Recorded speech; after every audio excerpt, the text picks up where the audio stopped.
اعوذ باللہ من الشیطان الرجیم بسم اللہ الرحمن الرحیم۔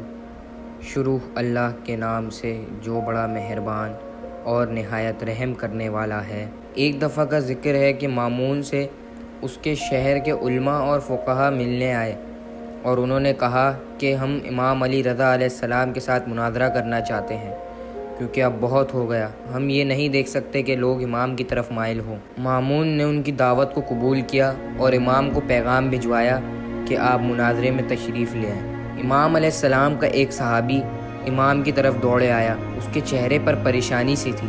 امام نے اس سے پوچھا، کیا بات ہے، تم اتنے پریشان کیوں ہو؟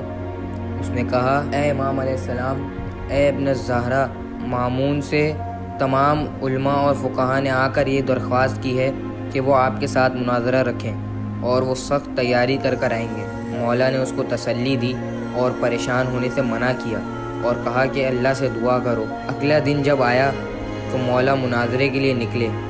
جب مولا مناظرے پر پہنچے، مامون نے مولا کو اس مناظرے میں خوش آمدید کہا۔ اب مامون نے کہا کہ آپ لوگ مولا سے سوال کر سکتے ہیں۔ مولا نے ایک عیسائی سے سوال کیا۔ مولا نے کہا، کیا میں تجھ سے کچھ پوچھ سکتا ہوں؟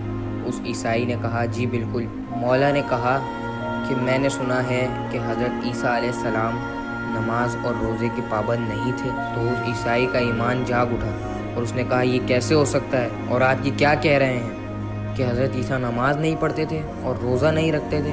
آپ تو مسلمان ہی نہیں ہیں۔ حضرت عیسیٰ نے دن میں کبھی دسترخوان نہیں بچھایا، وہ پورا دن روزے میں گزارتے تھے، اور رات میں کبھی بستر نہیں بچھایا، پوری رات عبادت میں گزارتے تھے۔ تو مولا نے اس سے پوچھا، کیا تجھے پورا ایمان ہے کہ حضرت عیسیٰ نماز پڑھتے تھے اور روزہ رکھتے تھے؟ نے کہا، بالکل، مجھے پورا ایمان ہے، اور میں اس بات کی گواہی دیتا ہوں کہ حضرت عیسیٰ نماز بھی پڑھتے تھے اور روزہ بھی رکھتے تھے۔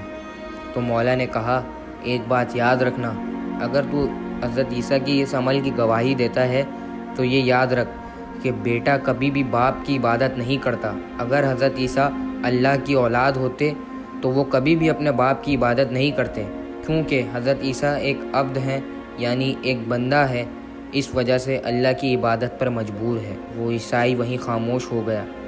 اب مولا نے کہا، تم مجھ سے سوال پوچھ سکتا ہے۔